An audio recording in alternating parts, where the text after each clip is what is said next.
Welcome to the award-winning PrepZone Show. I'm your host, Johnathan Bentley, joined by my co-host, Zak McCullough. And Zach, it's been a while since we've been here. It has. It has been a good long while. A lot has changed, including the weather, and not for the best at all. No. The weather's not been good. I'm a summer guy. Yeah. Really.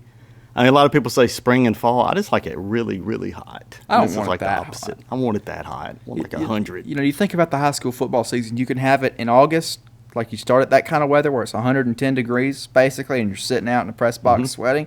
Or it could be like the end of the season in the playoffs when it's about 30 degrees and a 15-mile-an-hour wind. Yes, and it's kind of like today. It's kind of like today. Lately, it's been very cold. Actually, we have no snow. No snow on the ground. It all went south, which was It strange. all went. Yeah, New Orleans is getting 4 or 5 inches. New Orleans, Gulf Shores, Panama City. I have a cousin in Mobile, got 5.5 inches of snow. We always get ripped off here. You notice that? I don't mind. No, this time I didn't want it. I just don't want ice. All right, so we're going to jump straight into our high school awards, which it seems like the high school season was months ago. I guess it was really. Technically. Yeah, it was years. It was a year ago. Yeah, technically. it was last year. It was all the way back in. So if people can remember, we had some good teams around here. We have. Didn't mainly, go well in the third round of the playoffs, but they didn't get we had 3 teams reach to the quarters, which was the best year we've had in a while. Yes. And the county struggled again. That's going to turn around this year, though. I hope so. Yes, 2025 new year. All right, so our team of the year, you want to talk about that team? Yeah, our team of the year, the Winston County Yellow Jackets, just fantastic. Went 12-1, undefeated all the way to the very last game of the season. A loss at Sulligent in the quarterfinals of the playoffs. But regardless, just fantastic season, a historic season. They broke all kinds of records. Now the hard part is follow it up next year. But, I mean, they're bringing a lot of talent back. The coach is coming back. I could see a repeat. Yeah, I mean, what they did this year was incredible. Can they do it 2 years in a row, though? I mean, Corner kind of did that 2 years in a row. Corner did that, and Corner lost a lot of people in the offseason. I think Corner will be really good again next year. But, well, yeah, Winston County, 12-1, like you said. I mean, we didn't expect that. Kind of came out of nowhere. Winston County is going to be heavy on this list, by the way. This is a very short list. It's a very Winston County-ish list. And the thing that made Winston County so great last year is they were adaptable. If they needed to win a game by throwing the ball, they threw for 400 yards. If they needed to win the game by running the ball, they ran for 300 yards. So they could win any way it took. I mean, I can't remember exactly who it was they beat, but Landon Kelly threw for 400 yards. Then they played Victory Christian, I believe it was, and it was an absolute beatdown by running the ball, and the score wasn't that.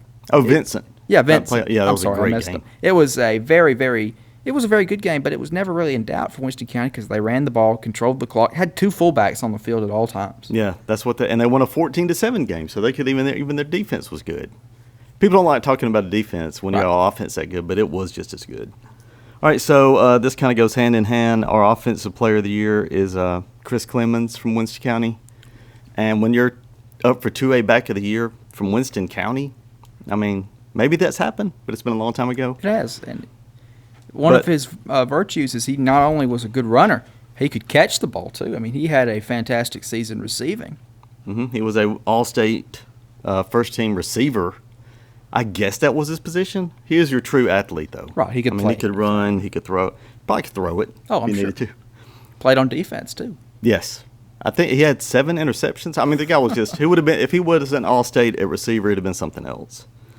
And I don't want to take away from Jaden Griffin. Right, the running back at Dora had a fantastic season. Yeah, over 2,400 yards. I mean, that doesn't happen around here either. If you get 2,000 yards in high school, it's pretty good. That's pretty good. And they only had 11 games, so he did it in a very short amount of time. And he only played the first half, did Jaden Griffin. Yes. So I think if you put it all together, he might have had 7 or 8 games total. Probably. I mean, it was crazy, the things he did. And I hate we lose both these guys. I know it. Both You seniors. hate to see that graduating, but. All right, so defensive player of the year. Now we're going to skip over to corner, which had another season to remember. It was a very, very good season, 11-2, I do believe. It's a well-coached ball team, a lot of talent, and it shows because they have our defensive player of the year. Yes, Rhett Kofer, and you may say, hey, that guy wasn't a finalist. But when you have stats like this, and he was All-State, first team, several of these corner guys were. But the numbers were through the roof. I mean, he very quietly had an outstanding and fantastic season. And he was also a receiver.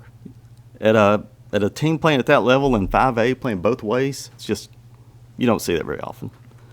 All right, and our Coach of the Year, it's kind of no surprise here. Coach of the Year, no surprise at all. Winston County's Caleb Simmons, once again, just had a fantastic run, did the Yellow Jackets. Last year, went 5-5, kind of a get-right season. And then this year, Coach Simmons just cooked up some brilliant game plans. I mean, he's one of the best coaches that I'm sure Winston County's had in a long, long time. A lot of talent coaching, and he had a really good team. And that shows something about a coach, that they can get some talented people in that school to come play for them. Because, I mean, the players don't have to. To play on a football team, they're missing out on a lot. But if you have a coach like that, with an infectious personality, an outstanding football mind, you'll get good players to play for you, and that's why they had such success. Yeah, it was a great season. It was fun to watch. I just hated they lost to Sulligent. It's one of those buzzsaw things. So you had to go out there. I've never been to Sulligent. And if you haven't been, it's just you go in the woods and keep going. That's right. I don't know where exactly. Right out on 118. It's a beautiful town, very isolated, good people. They love their football. They had a really good team this year. All right, so that kind of wraps up our high school season. I don't want to go. I want to mention one more thing. Since we've been here, one coach has left us. We lost. Well, I mean, he went to another school. That's true. Lance Mark Hastings jumps to Tennessee, and we hate to see him go. I know. He's one of the best coaches we've had in this area in a good long while. He completely turned around Oatman when he was there. Went up to Hale County, I do believe, for a season. Then came back to Lent and turned that program around and put a really sustainable team out on the field. And you hate to see him go up there, but hey, it's a better opportunity for him and his family. Wish him all the best and good luck to him. Yes, Hickman, Tennessee is where he's at. It's a beautiful area. It's funny, if you go on anywhere and you go into Tennessee, the second you go over the line, you see why they put the line there, because it's way prettier. It's like, okay, we're going to leave this Alabama, and the second you see mountains and, it looks great, they're like, okay, this is a new state. So he'll be in a very good area. And I've looked up that team, either 9 or 10 straight losing seasons. But, this is the guy you need. They might have a losing season in 2025 as he kind of gets his feet under him. But it'd be smart money to say that in 26 that streak of losing season ends. Yes. He will turn around. It took him 1 year at Lynn. It took him 1 year at Oakland. So Lynn, I think, was 35-6 the last 3 years. Just incredible. Maybe it was 33-6. Just incredible run. Maybe their best ever. Might have been. All right. So now we'll jump to college. Of course, the national championship game was recently, and it was awful.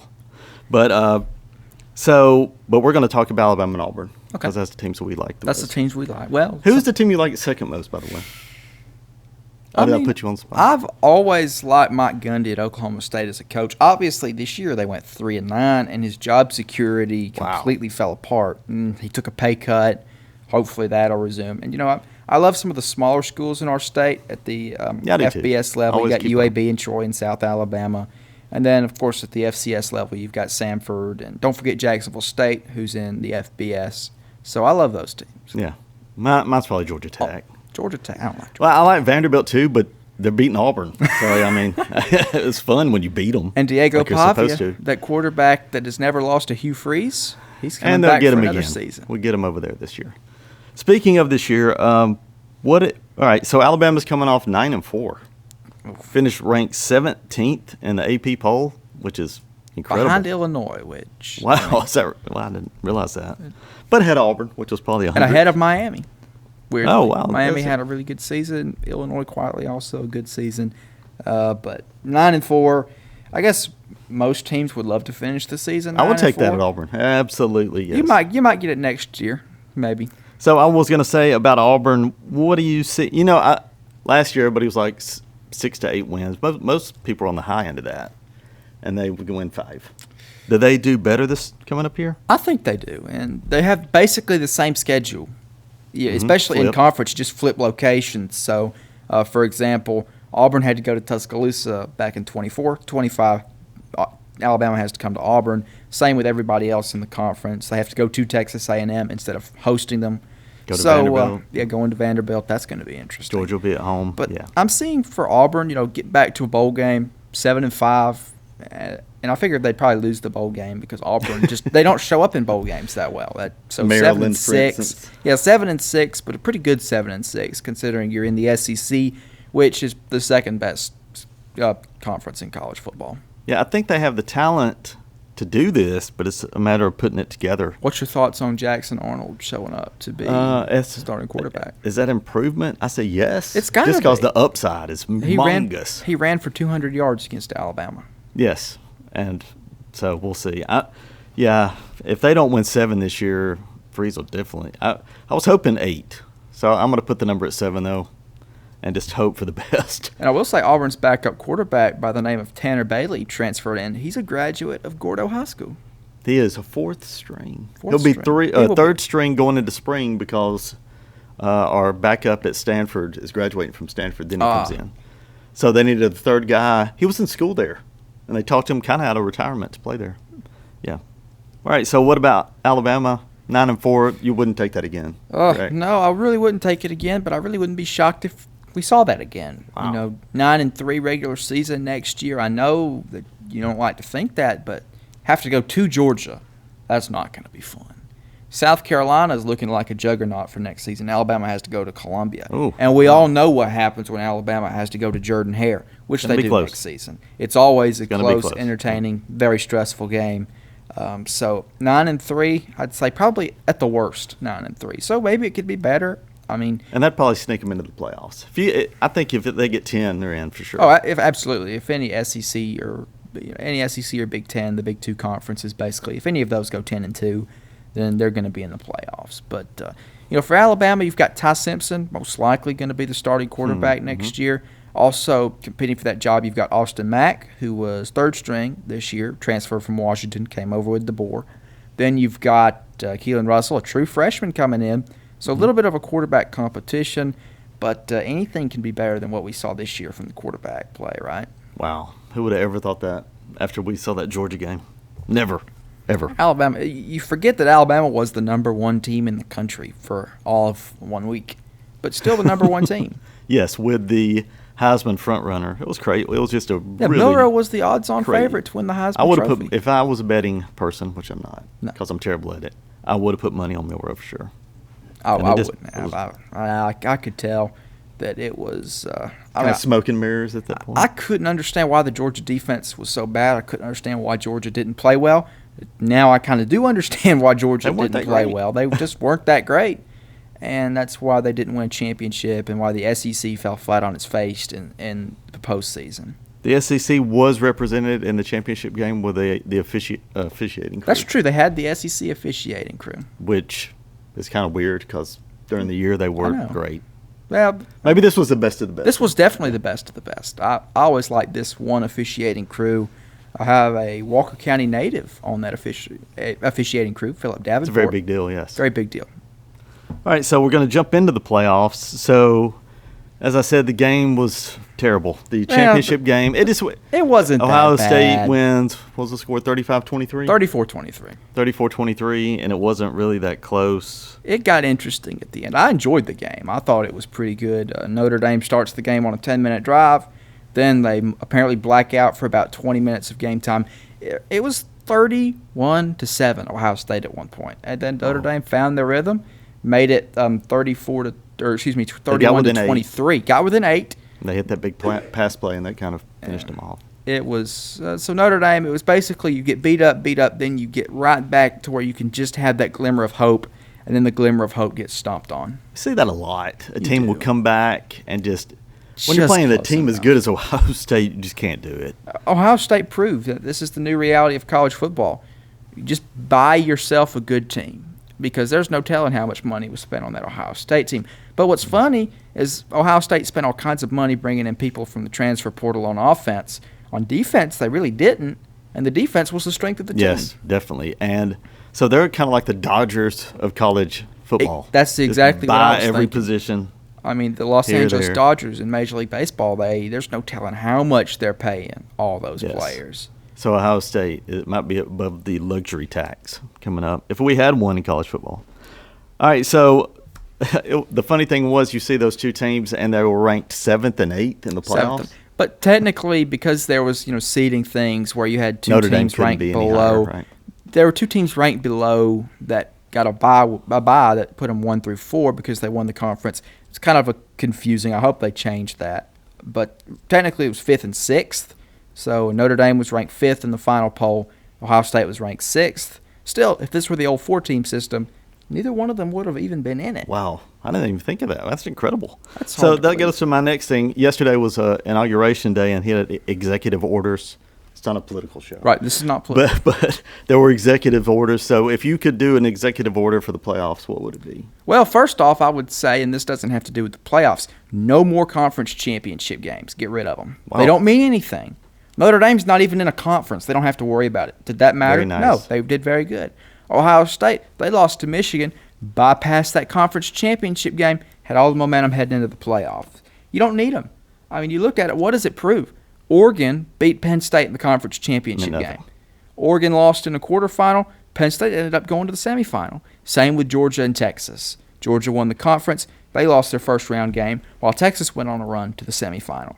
So I would get rid of that. And then to the playoffs, the way they seed this thing, four conference champions get the 4 highest seeds. That shouldn't happen. It should just be the 4 best teams get the bye, and then the remainder of them are stacked in playing on campuses. That's how it ought to be. And I would imagine it's going to get changed eventually. Yeah. I don't know about this year. Hopefully. They mentioned tweaks, but it'll probably be next year.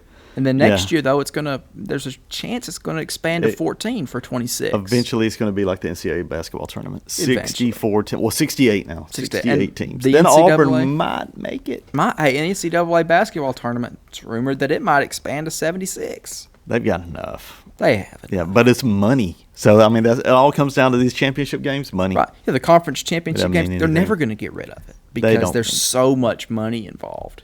Yes. But you're just mad Alabama didn't make it. I'm mad Alabama didn't make it. I'm just angry and frustrated that if there were no conference championship games, Alabama would have made the playoffs, probably got dismantled, but still, they would have been there. Yeah, and you never know. That's true. Because they did have incredible talent, just didn't utilize it every week. All right, so now we're going to jump again because, that's what we do. We jump around here. So we don't talk much about basketball around here. No. High school basketball in our area, usually it's 1 or 2 teams that are good, usually. Right. And kind of like the biggest thing they can do is get to regional, which, I've asked my wife, she still doesn't understand this after all these years, that you have to go to get to the regional, you go from area to sub-regional to regional, then you go to state. Right. And a lot of people think state's at Wallace, and, that's not. It's not. It's in Birmingham. But we have some good teams this year. We do. And I want to mention Carbon Hill here. Carbon Hill, 19-5. Yeah, the boys' teams had a fantastic season, and that's after Keegan Keaton transfers. Keegan Keaton's an absolute star at Jasper now. So imagine, if they still had him on their team, imagine how good they'd be. Yeah, still 19-5, really good. The team he went to, Jasper, 18-6 in 6A. They have some big games with Coleman coming up, which is always a massive rivalry. And these two teams Carbon Hill will host an area tournament, and Jasper, if they beat Coleman one of the 2 times they play, will host. Right. That ought to happen. They ought to win at least one, I would imagine. Coleman's good. Coleman's ranked 3rd, and so that'll be a good game. And we have Summit Christian, 15-1. That's pretty good they played only 16 games compared to everybody else who's in the 20s, but they only lost that one. So it's been a pretty good season for Summit Christian. Yeah, I mean, we don't usually talk about Summit Christian basketball. No. Never. Glad to see that they're good this year. Yeah, and it's a lot of these baseball guys are out there. Right. And hey, Summit Christian, you want to talk about some good high school baseball. Yes. Winning state championships and everything. These guys are used to winning, so I guess it carried over to basketball. Not so much football, but basketball. And they played football. These kids play every sport. I'll give them that at Summit Christian. Kind of like Winston County. Right. Speaking of Winston County, so the only 2 teams we have ranked here are, now maybe some of these others get in this week. Summit Christian is ranked 7th in 1A, and Winston County Girls are, I think, 4th or 5th in 2A. Winston County Girls 19-4. It's been a fantastic season. Boy, they're good. They're good at everything at Winston County. Everything school right now. That's right. And Dora Girls 17-8, and they will host. So almost all these teams will host their area tournament. Right. That's a good accomplishment. It's better than usual. It's better. And high school basketball seems to get kind of forgotten about, but it's really, I enjoyed the high school basketball games, and I'm going to call you out if you hadn't been. You ought to go see them because it's a pretty good time. The 2 best atmospheres I've seen this year are Summit and Christian Hubbardsville, which I didn't know that going over there, but it was wild, and Summit and Christian won that game. And then Carbon Hill Winfield, which that is no surprise. No, and that was a Carbon great Hill game Winfield. I know on football they're uneven, and we focus on football around here. But it's a pretty good rivalry, Carbon Hill and Winfield is. Yes, and they'll meet again. Well, hopefully they don't, because Oakman plays Winfield in the area. Hopefully Oakman beats them. But if not, it'll probably be Winfield, Carbon Hill, or Oakman, Carbon Hill. All right, so now Alabama and Auburn basketball, since they're actually good. Yeah, they are. And a couple years ago, we wouldn't even bring it up. Oh, no. If this was maybe 2017 or 18. Yep. Well, right, but Pearl was they were really bad his first 3 years. In 2018, I remember Alabama went to the NCAA tournament, seeded 9th, and we thought that was a big deal. They beat, I'm trying to remember who they beat the first round. I think it might have been Michigan State that they beat the first round, and because they had Michigan State had some down years. 8-9 game, yeah. It was the 8-9. Then played number 1 Villanova, who wound up winning it all. Got blown out, didn't care. Hey, it's great to be in the round of 32. Now you've got an Alabama team that's coming off of a Final Four appearance, and you got a team that could legitimately go back. Yeah. But if there's anybody that's better than Alabama, and there aren't many, it's Auburn. Auburn's the best team in the country by far. Yeah, ranked number 1, Alabama's 4th. That's right. I wouldn't be surprised. To me, maybe it's 1-2. And Auburn, their best player is coming back, hopefully, so we'll see. But Janai Broome looked like a very, very serious injury. Terrible when it happened. But he's going to be back. He's not out for the season. It's all good. Alabama, they've had to deal with a couple of injuries without Darion Reed for a few games. Latrell Wrightsl's been out for most of the season. So I think it's all coaching. It is. Oates and Pearl are probably the two of the best in the business right there. Gotta be. They're just fantastic. And like you said, we wouldn't have imagined this a long time ago. I say a long time. For me, gosh. For you, 6 or 7 years ago. That's not long for me. No, it's like not. A snap of the finger. So, I think I've said before, I went to Auburn when they were miserable and in a miserable arena that you can't even tear down because of the asbestos. This thing is massive. No. I can't even tell you how massive this thing is. Beard Eves Memorial. So every time me and my buddy go to a game there, on the way, we'll go there after the game. And this thing's open. I mean, if I had a basketball, open. I could, dribble on. They have the old SEC logos on it. Wow. It is the handicap team. That's where they play. Oh, in the asbestos building. In the asbestos building. That's not good to have anybody play. Let them play in the real gym. They deserve it. They deserve it. But, Auburn built a tiny arena, and for a reason, and tickets are very hard to come by. And it's also, because it's so small, it's louder. Yes. If that makes sense. On top of you. When it's inside, when a game is played inside, it feels like the smaller it is, the louder it is. Yeah, it's not like Duke. It's a lot like Duke. So, it's a fun season. It's fun to watch. These are both really good teams, so hopefully they'll both make a run this year. In your opinion, could either of these teams possibly win the national championship? Well, the thing is, you think you're great and you lose to Yale. Something like that's going to happen, right? So I would hope maybe it's kind of like the Virginia the year they lost to the 16 seed. Right, UMBC. Next year they won it. Next year they won the whole thing. So maybe Auburn can do something like that. And also Purdue, a couple of years ago, they lost to Fairleigh Dickinson College. That's right. As they were 16, Purdue was number 1. Next year they run to the national championship game. And obviously they ran into a UConn team but to make the Final Four after a bad loss, so maybe Auburn can do that. Luckily, they won 1, but it was miserable. So wouldn't it be cool if Alabama-Auburn wound up being your basketball national championship game? I would just take it being like a Final Four game. But either way, it'll probably be opposite sides of the bracket. It could be the SEC championship game, though. If they play their best, they could play several more times. It'll at least, in my opinion, probably be your regular season championship because they play last week of the season at Auburn. So if Alabama wins at home, which it's going to be hard to beat them there. Ole Miss did it as kind of a fluke. I'm calling that a fluke. I agree with you because then Alabama loses at home to Ole Miss last week, then goes on the road to Kentucky Saturday and wins. Yes, it shows what they can do. That's right. Go to there's so much talent. They're two very talented teams. Recruiting has been really good for our basketballs. Yes, and I hope people appreciate that. I know they're mostly football fans, but you really need to watch these basketball teams too. You need to watch it because it's been a long time since either one of these teams have been this good. Just the last few years. Alabama was ranked number 1 a couple of years ago. They spent a couple of weeks at number 1. Auburn, same thing, a couple of years ago, maybe. This 2 or 3, the second time. They were number 1, and then this year they're number 1. It's only the second time in school history. Another time was a few years ago. All right, that wraps up our show today. I want to thank Bevill State for sponsoring this whole year. That's right. They've been great sponsors. Love Bevill State. They do a great job. They got a good basketball team, nice gym. The softball starts up here in a little bit. Yeah, they're already practicing. But, yeah, that nice new gym, incredible. They deserve that. And it's kind of been, it's their first – this is a new gym to them too. So maybe next year they'll be used to this gym. But, yeah, we want to thank Bevill State. Want to thank Jake for doing the show, and we'll see you soon.